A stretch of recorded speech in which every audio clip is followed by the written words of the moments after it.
Et bienvenue dans cette deuxième vidéo sur la construction d'un triangle dont les mesures des trois côtés sont réglables avec le logiciel GeoGebra. Dans la première vidéo, nous avons réalisé la construction et nous avons utilisé des curseurs pour pouvoir régler les dimensions du triangle. Nous allons ici remplacer les curseurs par des champs texte. Une troisième vidéo améliorera la construction en ajoutant de l'affichage conditionnel. Alors, nous allons reprendre la construction là où nous l'avions laissée. Nous avons donc, je vous rappelle, un triangle ABC dont les mesures sont variables entre 0,5 et 10 cm. Et nous avons utilisé trois curseurs, petit a, petit b et petit c, pour faire varier les dimensions de ce triangle.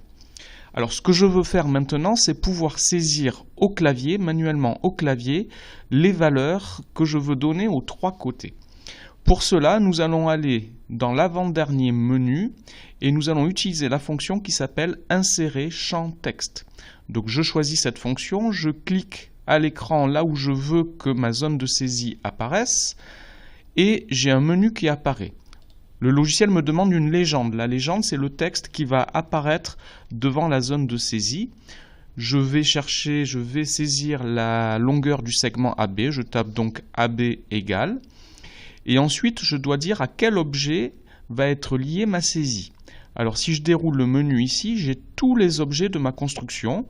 Les deux premières lignes, ce sont les deux cercles que j'ai utilisés pour trouver le point C. J'ai ensuite mes trois curseurs, petit a, petit b, petit c. J'ai ensuite mes trois sommets A, B et C, les trois sommets du triangle. J'ai ensuite les segments qui sont les côtés du triangle. Et j'ai ensuite le polygone, c'est le triangle. Alors moi, je veux saisir la mesure du segment AB, c'est petit a, le curseur petit a, qui doit être lié. Je valide. Alors je vois ici que j'ai une zone texte qui a été ajoutée avec une zone de saisie. Si je clique dans la zone de saisie, je peux saisir une valeur. À la place de 6,5, je peux mettre 4 par exemple. Et mon triangle a été déformé. Mon segment AB mesure maintenant 4 cm. Alors je vais faire pareil avec les deux autres segments. Je vais rajouter une zone champ texte pour le segment BC. Donc je rentre BC égale et je vais le lier au segment petit b. Je valide et je vais en mettre une autre, une troisième, pour le segment AC que je vais lier donc au curseur C. Voici. Alors mes zones ne sont pas bien disposées, je vais les déplacer, mais par défaut je ne peux pas les déplacer, ce sont des objets fixes. Pour pouvoir les déplacer, je dois faire un clic droit et je vais décocher objet fixe. Et maintenant je peux déplacer et je vais le refixer. S'il n'est pas fixé, je risque de le déplacer par erreur lorsque je vais saisir du texte à l'intérieur. Je fais pareil pour le deuxième, je décoche objet fixe, je le déplace là où je veux le placer, comme ceci, et je le refixe.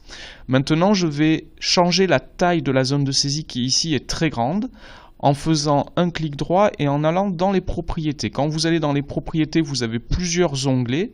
Je vais aller dans l'onglet style. Et dans le style, le nombre qui est là définit la taille de ma zone de saisie. Je vais la changer, je vais mettre 3. Je vois ici que la zone a bien réduit. Et je vais faire pareil pour les autres curseurs. Je vais mettre 3 pour le deuxième ici. Et pour le troisième aussi, toujours dans la zone, dans l'onglet style, je mets 3. Et voici, j'ai mes 3 zones champ texte qui sont positionner et dimensionner. Je peux cacher maintenant mes curseurs. Je ne les efface pas, je les cache. Je décoche afficher l'objet, comme ceci, et comme ceci. Et je peux maintenant modifier la dimension, les dimensions de mon triangle en saisissant. Je vais tracer un triangle équilatéral, par exemple, de mesure 7 cm, dont les côtés mesurent 7 cm. Comme ceci, j'ai un triangle équilatéral.